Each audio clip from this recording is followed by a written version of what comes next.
Bien, bonjour à tous. Donc voici ici la correction de l'exercice 4 de votre chapitre 3.2. Donc dans le chapitre 3.2 par rapport à cet exercice 4, on vous demande de calculer deux forces qui sont Bx et R pour que le mur soit en équilibre. Alors qu'est-ce qu'on voit? On a ici des valeurs de pression pour P1, P2, P3 et P4. Alors P1 et P2, on le visualise sur le schéma ici, juste à votre page suivante. P1, c'est la petite valeur de pression pour le diagramme trapézoïdal, et P2, c'est la grande valeur de pression pour le diagramme ici trapézoïdal.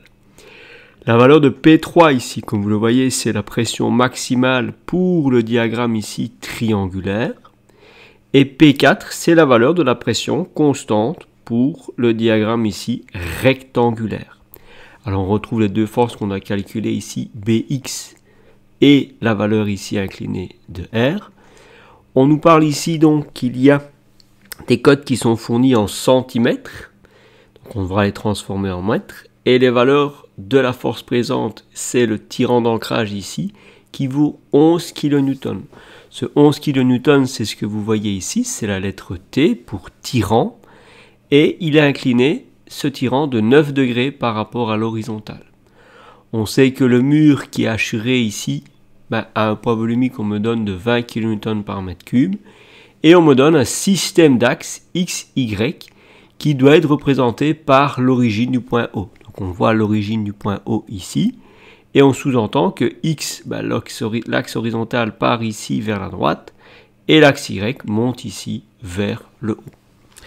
Alors, une fois que j'ai bien visualisé que j'ai un mur qui a cette forme-ci avec un côté incliné, que j'ai un diagramme de pression trapézoïdale, un diagramme de pression triangulaire et un diagramme de pression rectangulaire, je vais passer à la première étape qui est les valeurs des forces dites en présence. Alors pour ces valeurs de force en présence, on me nomme ici toutes les valeurs des forces. Pour le poids du mur, c'est pas compliqué.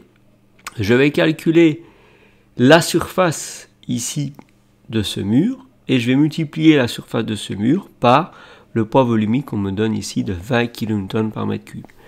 Donc je vous ai mis ici un petit schéma explicatif des trois zones de calcul de surface. Donc la zone 1, c'est le petit carré ici, de 60 par 60. La zone 2, c'est la bande rectangulaire ici vers le haut, ici au milieu du mur. Et enfin la troisième zone, en vert ici, c'est la partie triangulaire du mur sur la droite. Donc là, je vous ai fait le détail des trois surfaces. Ces trois surfaces additionnées me donnent la surface totale du mur, multipliée par le poids volumique de ce mur, et j'arrive à 116,1 kN. Alors, la composante horizontale ici de R inclinée, je ne la connais pas, donc je la laisse en inconnu. RY, la composante verticale de R, est en inconnu, je ne la connais pas, et BX non plus. Je vais commencer à calculer les résultantes des diagrammes de pression ici à droite, à gauche et ici en bas. Alors à gauche et en bas, c'est pas compliqué, c'est des formes simples. C'est un triangle rectangle droit et ici en bas, c'est un rectangle simple. Le trapèze, je vais devoir voir si la vraie hauteur du trapèze correspond au côté incliné de mon mur. Pour ça, je vais faire un calcul, comme vous le voyez là-dessus, pour connaître la vraie hauteur de mon élément, donc de chargement trapézoïdal. Alors, vous avez ici en orange votre dessin du diagramme de pression. Qu'est-ce que j'ai fait moi ici? J'ai essayé de voir si AC est la hauteur de mon trapèze. Pour ça, il faut que je matérialise la distance AC. Pour trouver la valeur de AC, c'est pas compliqué. Je sais que AC au carré, c'est BC au carré plus AB au carré. Je connais la valeur de AB, c'est la hauteur totale à 6,60 m. La valeur de BC, c'est 1,05 m. Pourquoi? Parce que vous voyez, j'ai 1,95 m, moins 60, moins 30, donc j'arrive à 1,05 m ici pour cette dernière partie ici. Quand je trouve AC, je trouve ici 6,68. Qu'est-ce que je dois faire pour savoir si AC est la vraie hauteur du trapèze? Il faudrait que, ici, AC soit perpendiculaire à la valeur de la pression inclinée de 20 degrés ici en dessous.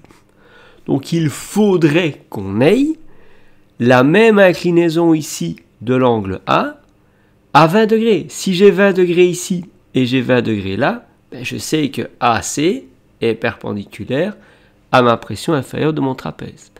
Comment trouver l'angle que j'aurai ici en A? Ben si je connais AB et BC, moi je cherche l'angle ici que j'ai appelé alpha, tel quel, ben je peux faire la tangente de alpha, c'est le côté en face 1,05 sur 6,60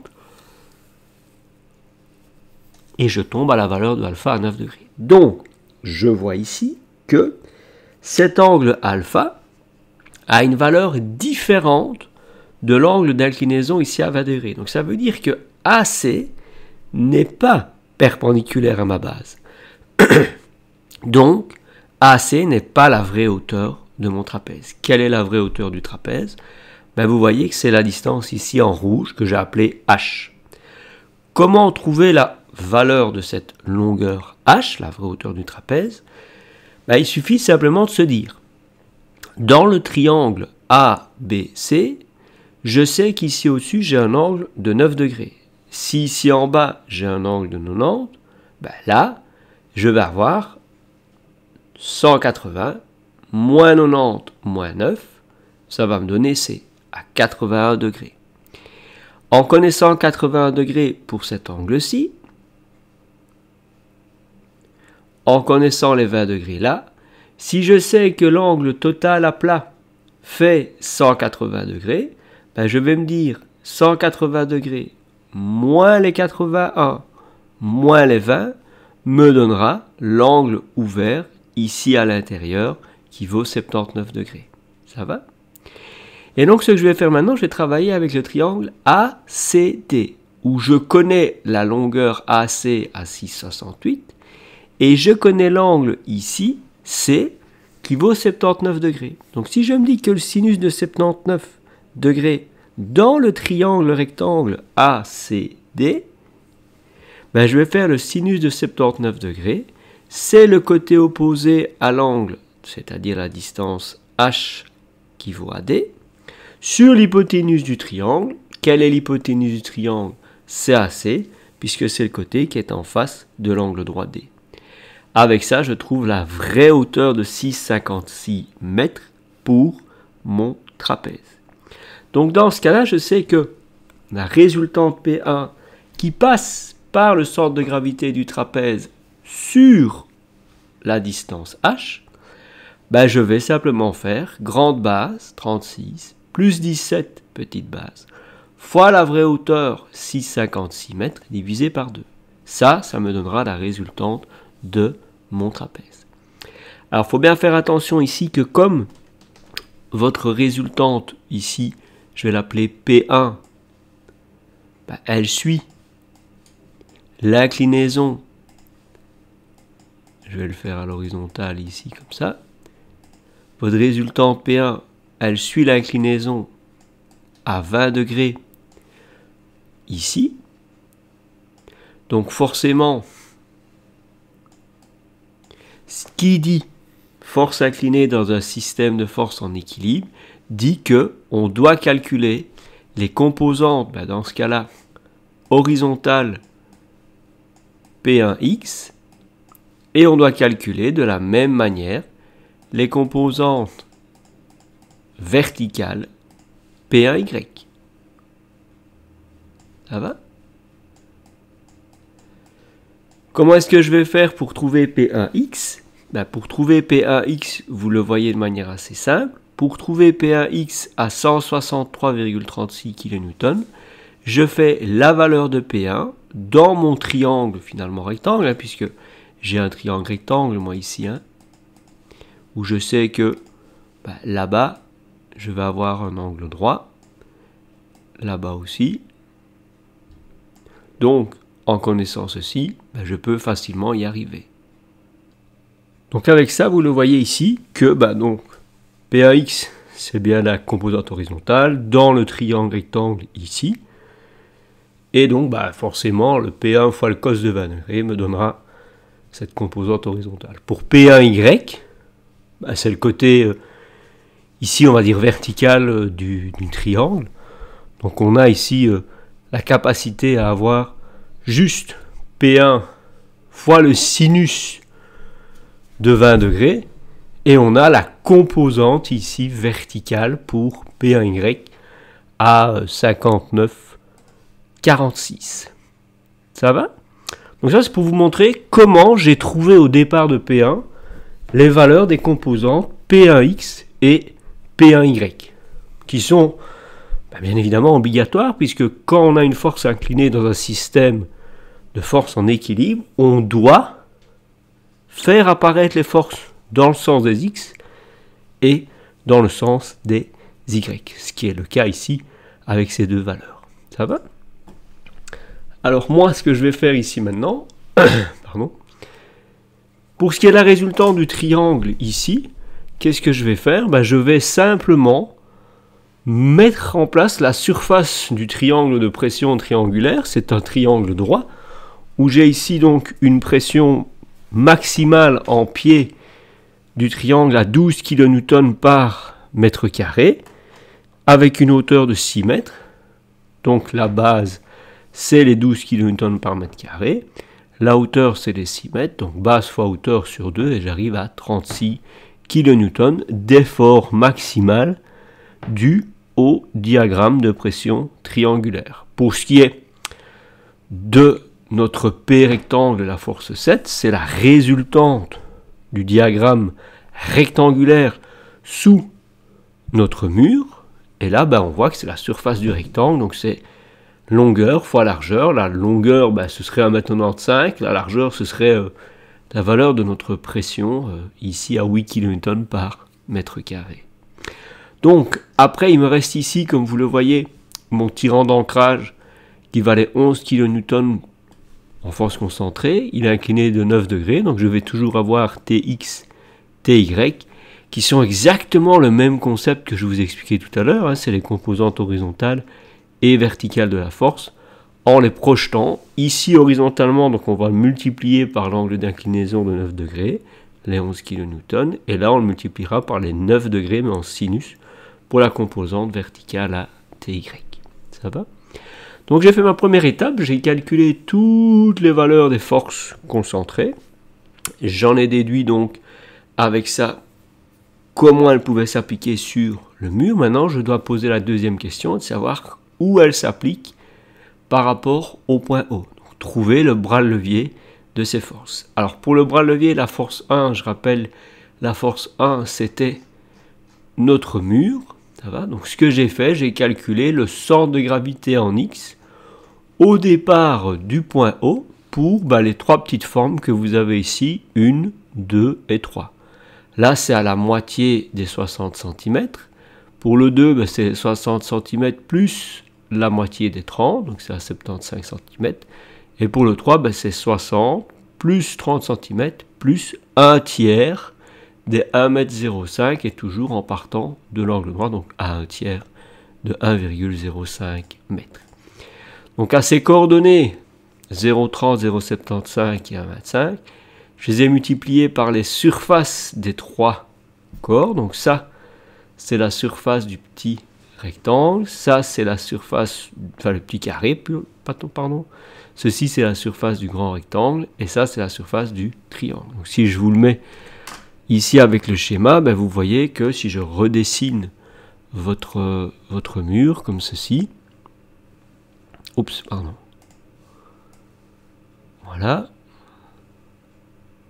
ceci, vous voyez que cette valeur-ci, c'est la surface du petit carré. Ceci, c'est la surface du grand rectangle, comme ceci vers le haut. Et le troisième ici, on va dire en orange, ceci, c'est la surface de tout votre triangle ici à droite. Ça va? Comme ça, vous voyez quelle valeur va à quel endroit. Ce sera plus simple pour vous au final. Alors Rx, lui, n'a pas forcément de bras de levier par rapport à l'origine, puisque Rx passe par l'origine. Donc d'office, il n'y a pas de secret à se poser, il n'y a pas de distance à avoir pour Rx. Pour Ry, on me met à 1,50 m, voir le schéma d'énoncé. Pourquoi? On voit que Ry est ici, et donc il est bien à 1,50 m du point O, là-bas.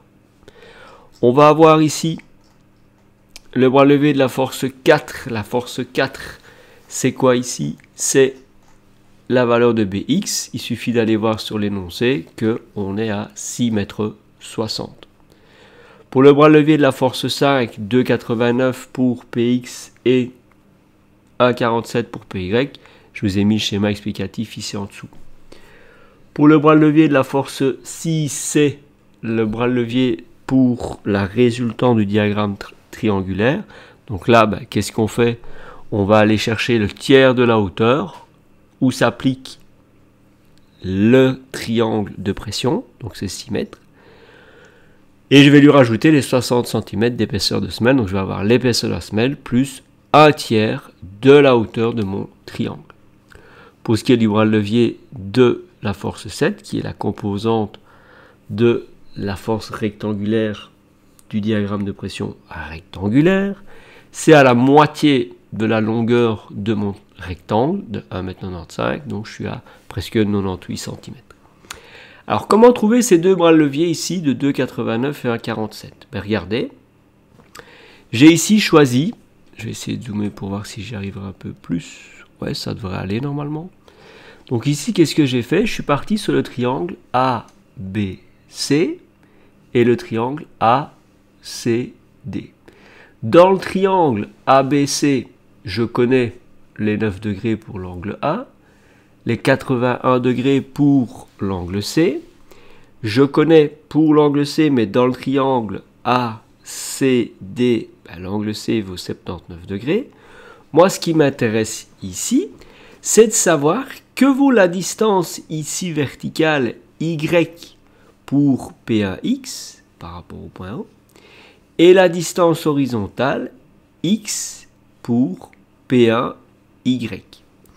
Pour ça, comment est-ce que vous allez faire? La première étape, c'est de savoir où s'applique P1 sur la vraie hauteur AD de mon trapèze. Pour ça, je vais appliquer la formule qui me permet de trouver le centre de gravité dans un trapèze. Je vais faire 2 fois la petite base, plus la grande base, sur la somme des deux, fois la vraie hauteur AD, divisé par 3. Ça, c'est la formule pour le centre de gravité d'un trapèze. Ça me donne 2,88 m.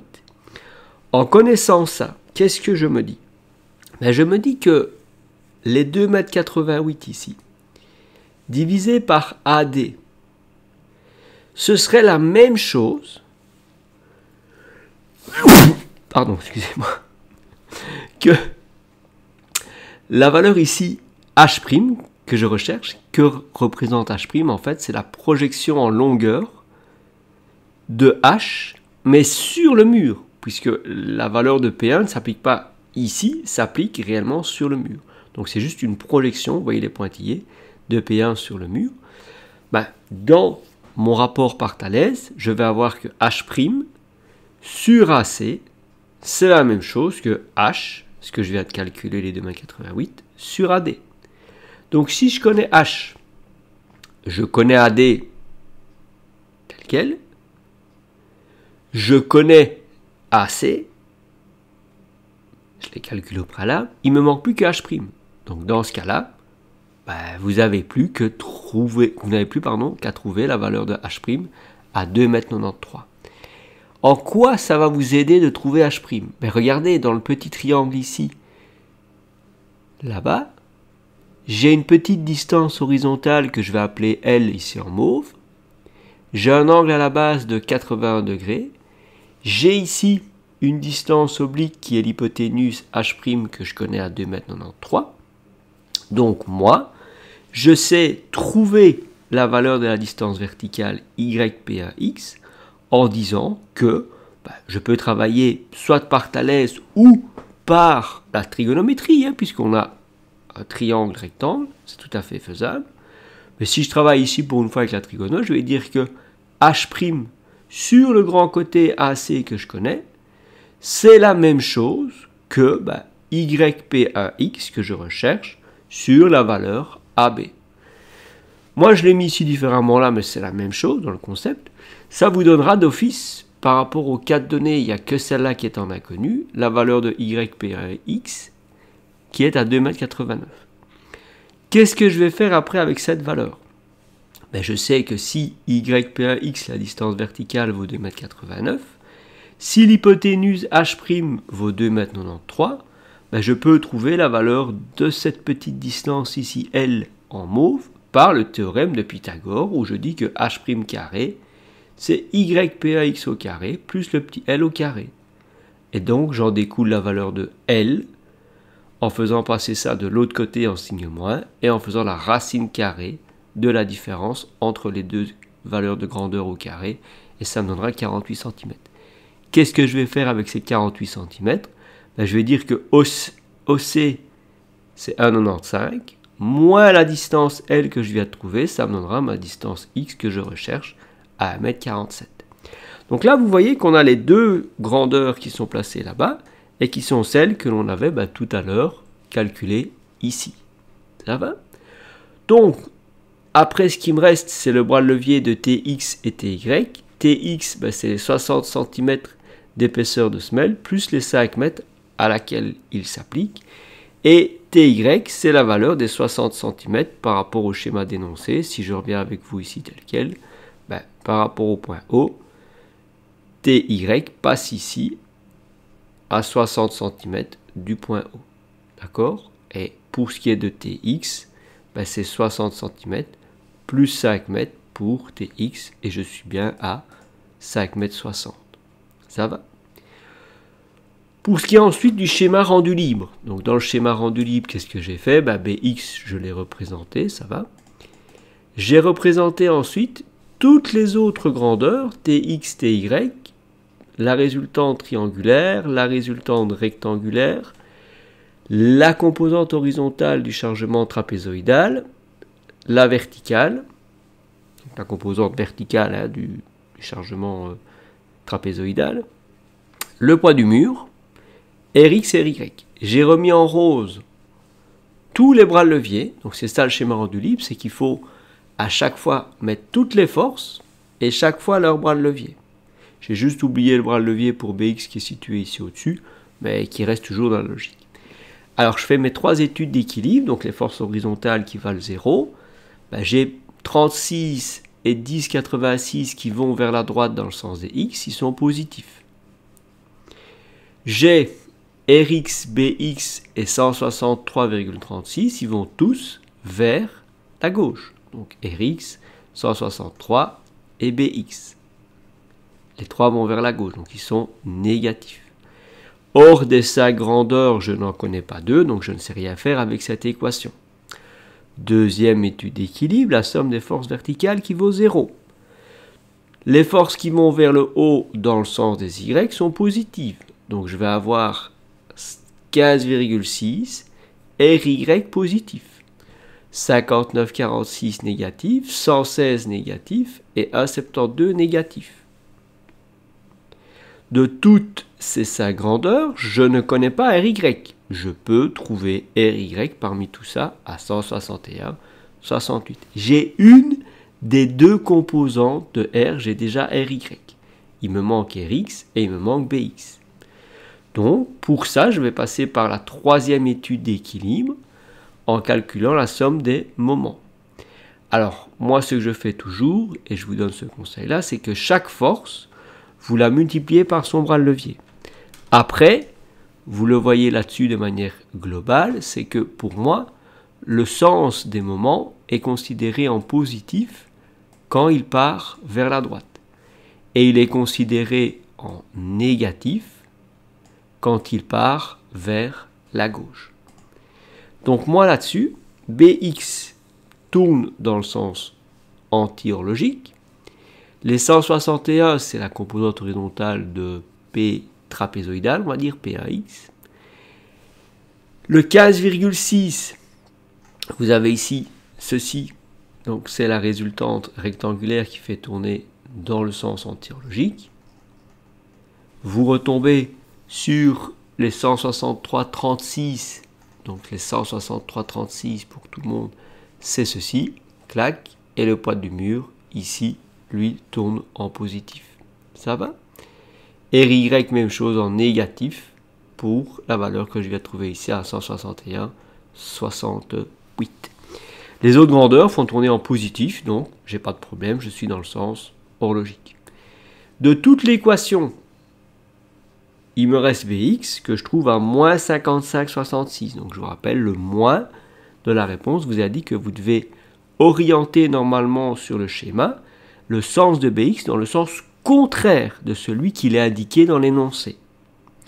Grâce au fait que je connais Bx, je peux aller remplacer dans la somme des forces horizontales la valeur de Bx par les moins 55,66. Donc vous voyez que dans l'équation horizontale, j'ai moins Bx. Je dois conserver ce moins-là et je mets la valeur de Bx avec son signe. Donc c'est moins Bx et Bx, c'est moins 55,66 kN. Parmi les 5 grandeurs, je ne connais plus que Rx en inconnu. Donc je peux trouver Rx à moins 60,84. Vous le voyez là-dessus, Rx a un sens négatif, donc ça veut dire que dans le schéma rendu libre, il devrait être dessiné dans le sens vers la droite et pas dans le sens vers la gauche. Comme Bx devrait avoir la flèche vers la droite et pas vers la gauche. Donc avec ça, je peux connaître la valeur de la résultante R en disant que j'ai, comme vous le voyez, l'hypoténuse c'est R qui vaut par Pythagore Rx au carré, donc les moins 60,84 au carré, plus les Ry, les 161,68 au carré, et ça me donne en composante totale 172,75 kN pour la valeur de R. Donc moi ici, qu'est-ce que j'ai comme conclusion? Voilà. La première, c'est que Bx doit être orienté dans le sens contraire à celui représenté sur le schéma de votre énoncé, puisque la réponse finale a un signe négatif. Deuxièmement, dans la valeur de R, on a une composante Rx négative, donc ça veut dire que par rapport à votre énoncé, Rx doit être vers la droite et non pas vers la gauche. Qu'est-ce que ça va impliquer pour R? Ça va impliquer pour R qu'à la place d'être incliné avec un sens vers le haut à gauche, il va être incliné vers un sens en haut à droite, puisque Rx aura changé de sens. D'accord? Alors, comment est-ce que je sais que R est incliné de 20,62 degrés, donc plus ou moins 21 degrés? Parce qu'en fait, j'ai calculé l'angle ici que j'ai appelé alpha, ou j'aurais pu l'appeler θ ou gamma, ou ce que vous voulez.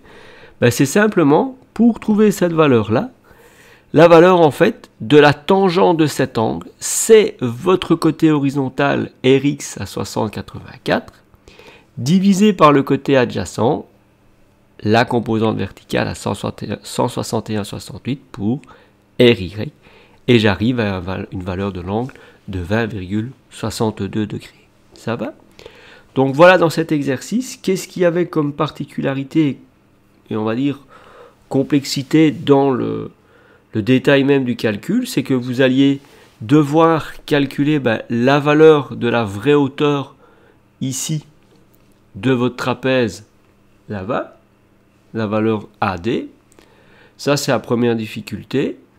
Deuxième difficulté, c'est aller trouver les bras de levier YP1X et XP1Y par ces 5 étapes. Et ça, c'est peut-être un peu plus compliqué pour les étudiants, mais j'espère qu'en le détaillant ici dans le calcul, c'est plus simple pour vous. Troisième chose importante à faire, c'est quand vous faites votre schéma rendu libre, il est important de bien noter toutes les valeurs et tous les bras de levier pour vous y retrouver. Et puis, vous faites le sens des moments comme vous l'avez ici. Ça va? Une fois que ça est fait, il faut bien respecter dans l'équation de moment chaque force avec son bras de levier. Et après, vous jouez avec les signes en sachant si par rapport au point O, ça tourne dans le sens positif ou dans le sens négatif. Après ça, vous aurez directement la valeur des composantes Rx et Y et la valeur de la force R. Toute dernière chose,